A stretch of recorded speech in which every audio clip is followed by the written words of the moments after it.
Hey, what's up guys? Today we're going to be checking out the Razer BlackWidow V4 75% keyboard. So Razer's trying something new with this keyboard, and what they're allowing is for users to customize their keyboard, more specifically the switches. And they're also going to have some dampening cloths in the center of the keyboard that's going to help it sound a lot nicer than most mechanical keyboards out there. And here's a quick type test for you guys to hear what this thing sounds like while using Razer's orange tactile key switches.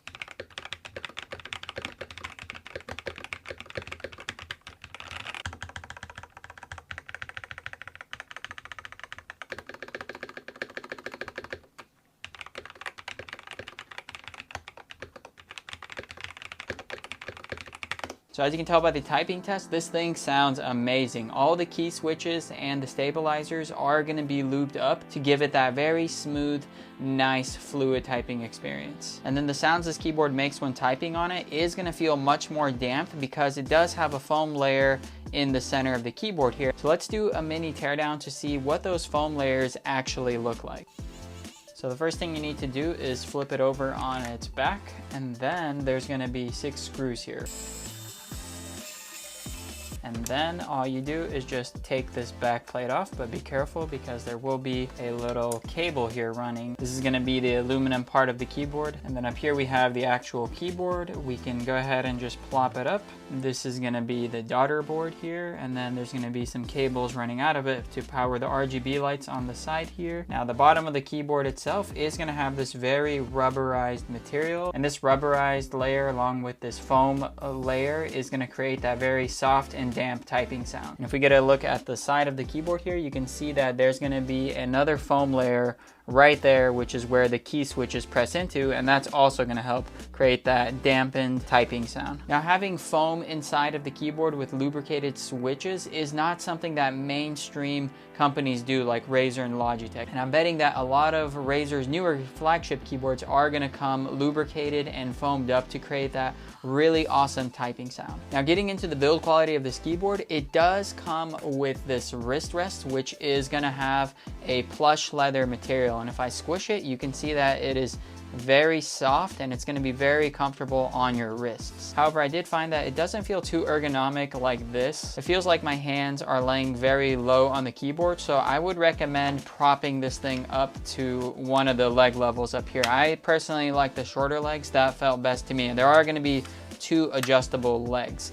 And if we flip this thing back over, you can see now my hands are slightly propped up, and this feels a lot more comfortable to me. Now, as far as the aesthetics go, this thing looks really nice. It has this nice aluminum plate here, and then it has 2 media control buttons as well as a volume adjuster knob. This is going to be a play and pause button, and this is going to be a mute volume button by default. And then if we flip over to the back of the keyboard, there is going to be a port here to where you can plug the keyboard in via a USB-C cable, and the other side is regular USB that plugs into your computer. And if we flip it over, you can see that there are going to be vibrant RGB lights, and this thing is going to look very nice. Razer loves their RGB lights, and they definitely did not skimp out on that with this keyboard. These RGB lights can be customized on the keyboard as well as the software. You hold Function and F11 to dim the brightness, and then that's how you turn it off. And if you want the brightness back on, it's Function and F12, and that'll crank the brightness up to the max level. Alternatively, you can install the software and go to the Lightings tab, and you can tweak the settings here. So they have quite a few different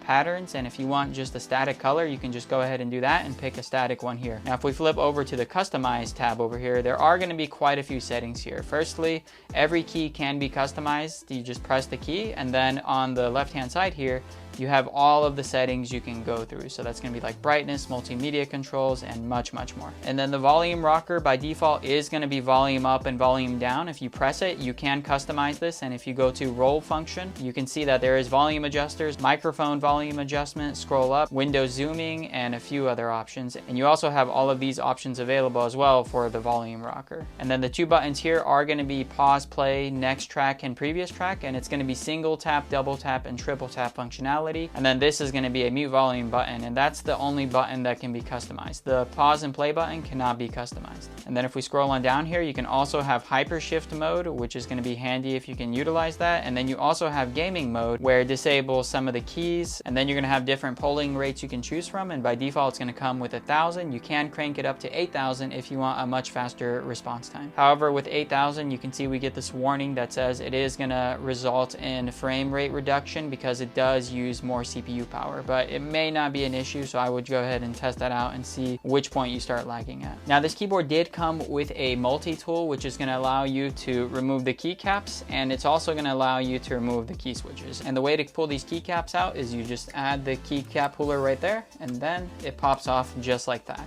And then you can see we have our orange switches exposed, which is going to feel very similar to browns, where it has this more tactile feel. I'm personally a big fan of these orange switches, but if you're not a big fan of something that feels like browns, then you could swap these out. And to swap them out, you just use the key switch puller, you pop it out, and then you can see we have the keycap popped out here. And if we take a close look at it, we can see that these are going to have 2 pins right here. Razer recommends you use either 3-pin or 5-pin switches if you do plan on swapping them, or at least on their webpage they do. So make sure you buy the right switches if you are planning to mod this keyboard. Now, as far as the keycaps themselves go, this is going to be a double shot PBT cap, which means it's going to be very durable and last for a long time. And they're also going to have see-through letters that are going to allow for the RGB lights to shine through, as you can see here. And in terms of how they actually feel on my fingertips, they do feel quite grippy because of the texturized finish, and that's going to help you type more accurately without slipping on the keycaps and making any mistakes. And then this keyboard does support full in-key rollover, which means if you mash all the buttons, they are going to be registered to the computer. Some keyboards are limited to a few keys, but this one, you can mash as much as you want and they're all going to have the signal sent to your computer. So I love that Razer has been paying attention to the keyboard enthusiast market, and they're starting to make their keyboards like keyboard modders would. And that's gonna have things like the foam, the lubricated key switches, and all of that stuff just makes your keyboard sound so much better, and it also feels so much more fluid with your fingertips as you're typing on it. Now, if you're someone who's never used a custom modded keyboard before, you're gonna tell the difference right away. It feels like a night and day difference compared to a lot of Razer's previous gen keyboards and then this one here. So if you are looking for a more high-end keyboard that feels like a custom modded keyboard, then this is gonna be a great option for you. If you wanna see a full software review video with this keyboard, be sure to click the video up here. And with that being said, thanks for watching this video. Peace.